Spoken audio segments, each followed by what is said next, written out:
네, 우리 시편 138편 1절에서 8절 말씀까지 우리 함께 봉독하겠습니다. 내가 전심으로 주께 감사하며 신들 앞에서 주께 찬송하리이다. 내가 주의 성전을 향하여 예배하며 주의 인자하심과 성실하심으로 말미암아 주의 이름에 감사하오리니 이는 주께서 주의 말씀을 주의 모든 이름보다 높게 하셨습니다. 내가 간구하는 날에 주께서 응답하시고 내 영혼에 힘을 주어 나를 강하게 하셨나이다. 여호와여, 세상의 모든 왕들이 주께 감사할 것은 그들이 주의 입의 말씀을 들음이오며 그들이 여호와의 도를 노래할 것은 여호와의 영광이 크심이니이다. 여호와께서는 높이 계셔도 낮은 자를 굽어 살피시며 멀리서도 교만한 자를 아심이니이다. 내가 환난 중에 다닐지라도 주께서 나를 살아나게 하시고 주의 손을 펴사 내 원수들의 분노를 막으시며 주의 오른손이 나를 구원하시리이다. 여호와께서 나를 위하여 보상해 주시리이다. 여호와여, 주의 인자하심이 영원하오니 주의 손으로 지으신 것을 버리지 마옵소서. 아멘. 아멘. 시편 120편에서 134편의 성전에 올라가는 노래를 우리가 함께 나눴고요.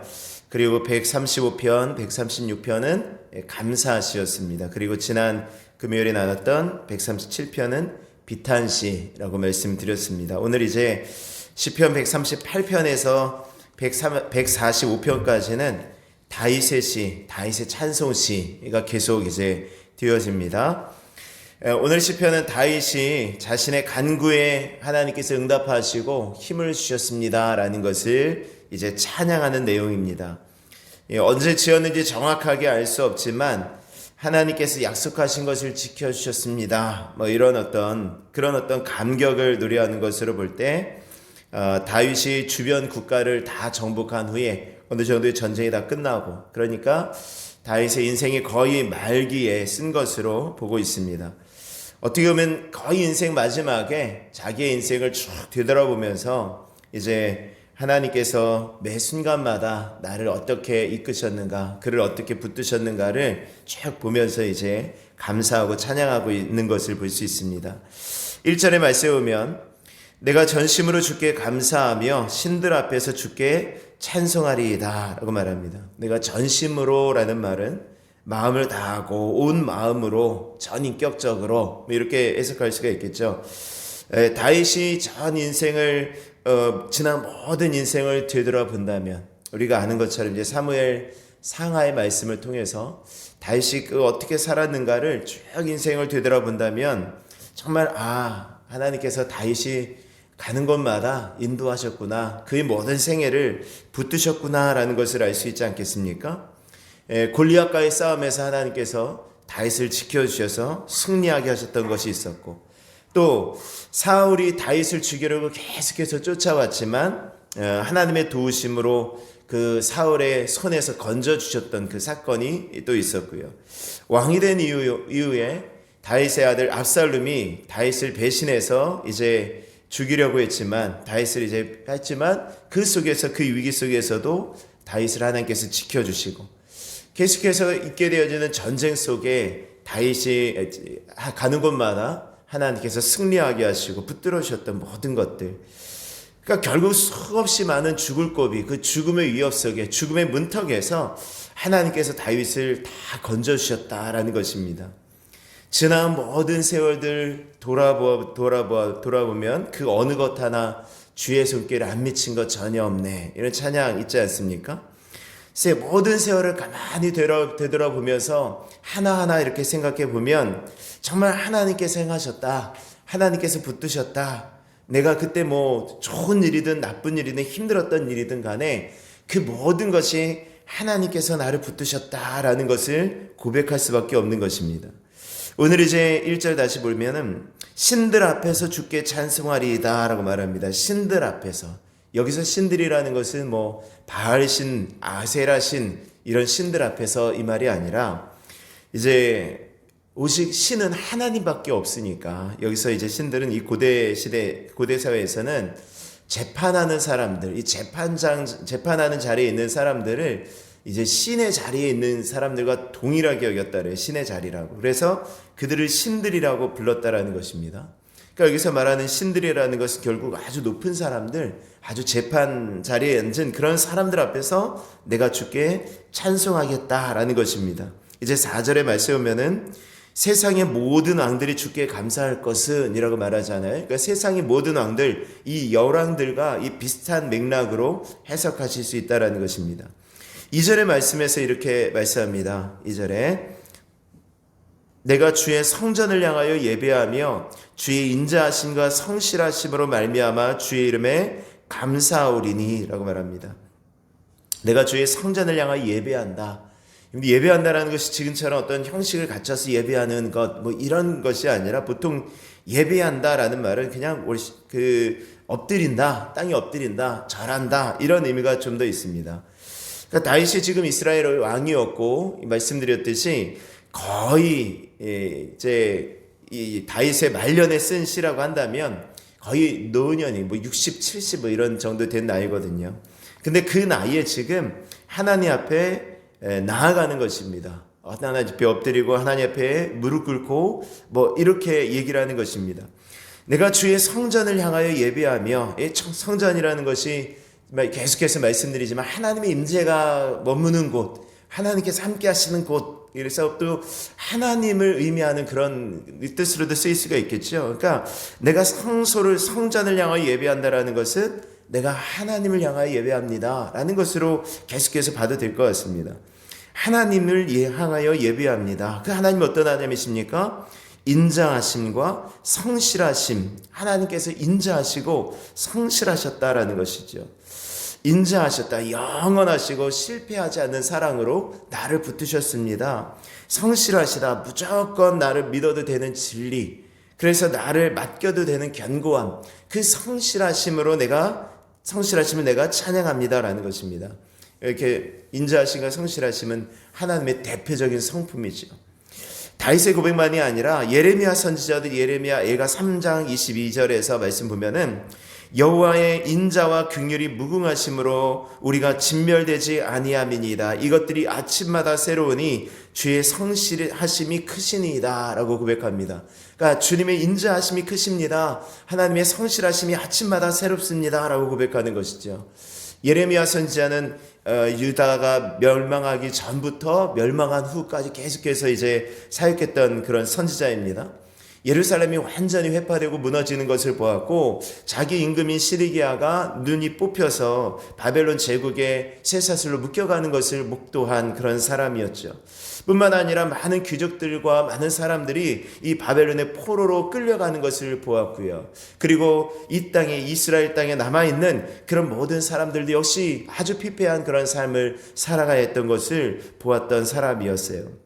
그렇게 모든 것이 어떻게 보면 나라가 망하고 모든 사람이 끌려간 그 시대, 나라가 망한 그 시대, 정말 모든 것이 끝났다고 생각될 때 예레미야 선지자는 하나님을 향하여 엎드리면서 하나님의 인자하심이 크십니다. 하나님의 긍휼하심이 크십니다. 하나님의 성실하심이 아침마다 새롭습니다. 이렇게 고백하고 있다는 것입니다.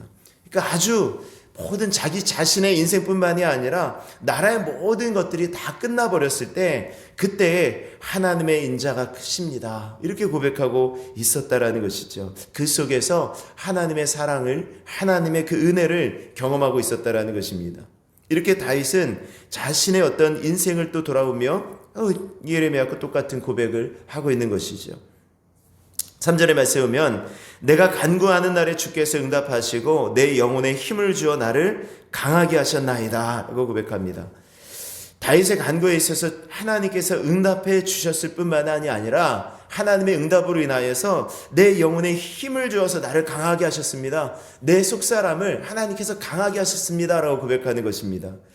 여러분들 언젠가도 말씀드렸듯이 시편의 말씀은 이 행간을 잘 보자라고 말씀드렸어요. 그냥 계속해서 그 짧은 시간 내에 이루어진 것이 아닙니다. 내가 간구했더니 바로 하나님께서 응답해 주신 것이 아니다라는 거예요. 기도가 바로 응답되면 얼마나 좋겠습니까? 오늘 이 새벽에 기도했는데 점심 먹기 전에 응답이 됐어요. 얼마나 좋아요. 어젯밤에 기도했는데 오늘 새벽에 응답됐어요. 이게 얼마나 기뻐요. 그런데 그렇게 응답하실 때도 있지만 그러지 않을 때가 훨씬 많잖아요. 우리가 때로는 며칠을 기도해서 응답받을 때도 있고 때로는 한 달 이상, 두 달, 때로는 몇 년을 기도해서 응답받을 때가 있습니다. 오늘 다윗이 내가 간구하는 날에 주께서 응답하셨다라는 이 짧은 말, 내가 간구하였더니 하나님께서 응답하셨습니다. 이 짧은 말 속에 얼마나 많은 그 시간, 얼마나 많은 세월이 있을까요? 어떤 면에 있어서 여러분들 아시는 것처럼 다윗이 이제 왕으로서 사무엘 선지자에게 기름 부었던 때가요, 어떻게 보면 굉장히 좀 어렸을 때예요. 17세 이전 뭐 이렇게 보더라도 최대 17세로 보기도 하고 더 나이가 어렸다 뭐 15살 14살로 보기도 하더라고요. 어쨌든 10대 때예요. 10대 때예요. 그러니까 사무엘이 다윗의 가정에 방문했는데도 불구하고 다윗은 그 자리에 참여하지 않고 그 양을 치고 있을 정도로 그 자리에 참여할 나이가 아니었던 거죠. 그러니까 그렇게 어렸던 그 다윗, 그때 왕이 될 것을 기름 부음을 받았는데 다윗이 왕으로 세움 받았을 때는 나이가 30세가 되었을 때입니다. 그러니까 적어도 13년 이상 다윗은 계속해서 기다렸다라는 것입니다. 그 13년의 어간 속에 어떤 일이 벌어집니까? 블레셋 장군을 물리치고 계속해서 그때까지 사울을 피해 도망다니면서 언제나 하나님께서 나에게 약속하신 것을 이루실까라고 기도하지 않았겠습니까? 그렇게 13년이 지난 후에 비로소 응답을 받은 것이죠. 다윗이 왕이 된 후에도 역시 마찬가지였어요. 수많은 기도의 응답. 때로는 하나님께서 바로 응답해 주시기 하셨지만 이렇게 오랜 시간 동안에 걸쳐서 응답받게 되어진 것입니다. 그런데 그 응답을 통하여서 내 영혼에 힘을 주어 나를 강하게 하셨습니다 라고 고백하는 것입니다. 기도 응답 받을 때 우리가 기도해야 되고 또 우리가 기도 응답에 하나님께서 주시는 그 큰 은혜가 또 무엇입니까? 응답 자체도 있지만 기도 응답을 통하여서 하나님께서 살아계시구나, 하나님께서 나의 기도를 들으시는구나, 나와 함께 하시는구나 라는 그런 확신 아니겠습니까? 우리의 영혼이 더욱더 강하게 되어지는 것이죠. 그러니까 예수 믿는 것은 받은 증거 많도다, 우리 찬양하는 것처럼 그 증거로 인하여서 우리가 하나님을 더욱더 더 크게, 더 믿음이 성장하게 되어지는 것입니다. 그래서 우리가 기도하고 응답받는 것이 중요하다는 것입니다. 우리가 기도하지 않아도 하나님 아셔서 응답해 주실 수도 있어요. 우리의 필요를 채워주십니다. 근데 기도해야 되는 이유는 뭐죠? 기도함을 통해서 내가 하나님이 나와 함께 하심을 더 가깝게 느낄 수 있다는 거예요. 가깝게 체험할 수 있다는 것입니다. 오늘 이 새벽에 우리가 나와서 이렇게 기도하는 이유가 무엇입니까? 그 응답을 받고 우리가 정말 하나님께 더 나아가고자 하는 것이죠. 6절 7절 말씀에 보면은 또 이렇게 말씀하죠. 여호와께서는 높이 계셔도 낮은 자를 굽어 살피시며 멀리서도 교만한 자를 아십니다 라고 고백합니다. 하나님은 높이 계십니다. 여기서 높이 계시다라는 것은 저 하늘 끝에 계시다라는 그런 의미가 아니죠. 그런 의미일 수도 있지만 여기서 높이 계시다라는 것은 뭐예요? 그 지위가 높으시다라는 것이죠. 하나님 높으신 분이십니다라는 것이에요. 하나님은 감히 우리가 우러러볼 수 없을 정도로 아주 높은 지위에 앉아 계신 분이신데, 그런데 낮고 낮은 나를 지금 감찰하십니다. 나를 굽어 살피십니다라는 것입니다. 굽어 살피십니다. 이렇게 돋보기를 보고 이렇게 촛불을 보고 이렇게 아주 자세하게 보시는 것처럼 나를 그렇게 보고 계십니다라는 것입니다. 요즘 같은 선거철에 이제 평소에는 관심도 없던 분들이 갑자기 전통시장을 방문한다고 거기서 뭐 오뎅을 드시기도 하시고, 환경미화원 체험한다고 환경미화원 그 청소차를 타기도 하시고, 민심을 듣는다고 택시를 타기도 하고 그러지만 선거가 끝나면 어떻게 됩니까? 다 본래의 자리로 돌아가잖아요. 다 본래의 자리로 돌아가 버려요. 그러나 하나님은 그렇게 하지 않으신다고요. 하나님은 저 높은 곳에 계시면서도 낮은 자, 힘없는 자, 그저 하나님만 바라고 사는 자들을 하나님께서 굽어 살피시는 것을 믿으실 수 있기를 바랍니다. 내가 연약할수록 더욱 귀히 여기사 높은 보좌 위에서 낮은 나를 보시네. 그분이 바로 우리가 믿는 하나님인 것을 믿으실 수 있기를 바랍니다. 7절의 말씀 보면 내가 환난 중에 다닐지라도 주께서 나를 살아나게 하시고 주의 손을 펴사 내 원수들의 분노를 막으시며 주의 오른손이 나를 구원하시리이다. 내가 환난 중에 다닐지라도를 표준 세번역 성경에서는 내가 고난의 길 한복판을 걷는다고 하더라도 라고 말씀했어요. 내가 고난의 길을 한복판에 걷는다고 하더라도 주께서는 나를 살아나게 하십니다. 주는 나를 붙드십니다. 주의 손을 펴사 내 원수들의 분노를 막으시고 주의 오른손이 나를 구원하십니다. 이 말씀을 조금 더 다른 표현으로 다윗은 시편 23편에 이렇게 고백했잖아요. 내가 사망의 음침한 골짜기를 다닐지라도 해를 두려워하지 않을 것은 주께서 나와 함께 하심이라. 주의 의로운 주의 지팡이와 막대기가 나를 안위하십니다 라고 고백하지 않습니까? 그 표현이, 그 고백이 이제 계속해서 인생을 살아오면서 이렇게까지 오는 거예요. 내가 환난 중에 다닐지라도 주께서 나를 살아나게 하셨습니다. 주께서 나를 살아나게 하셨습니다. 주의 손을 펴사 내 원수들의 분노를 막으시고 주의 오른손이 나를 구원하셨습니다 라고 고백하는 것입니다. 오늘 하루를 살 때에도 이 말씀 붙들고 살아가는 은혜가 있기를 원합니다. 내가 환난 중에 다닐지라도 주께서 나를 살아나게 하십니다. 주의 오른손을 펴셔서 내 원수들의 분노를 막으십니다. 오늘 이 고백이 우리의 고백이 되어지기를 원합니다. 이제 8절의 말씀에 이렇게 말씀합니다. 여호와께서 나를 위하여 보상해 주시리이다.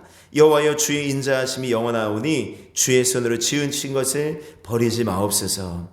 여호와께서 나를 위하여 보상해 주시리이다. 우리의 모든 인생 가운데 하나님을 위하여 받았던 모든 고난과 수고에 대해서 하나님께서 보상해 주실 것을 믿으시기를 바랍니다. 하나님의 보상이 있다라는 것입니다. 세상에 공짜가 없다라는 것처럼 우리의 주님을 위한 헌신과 그 누군가를 위해서 흘렸던 땀과 눈물에 대해서 하나님께서 보상해 주실 것을 믿음으로 받아들이실 수 있기를 바랍니다. 오늘 그 하나님께서 오늘 우리 함께 하시고 우리가 이 시간 부르짖어 간구할 때에 응답하여 주실 것을 믿습니다. 오늘 한 날도 말씀 붙들고 또 믿음 안에 승리하며 나아갈 수 있는 이 하루가 되어지기를 주의 이름으로 축원합니다. 우리 시간 찬송 드리시고 우리 기도하겠습니다.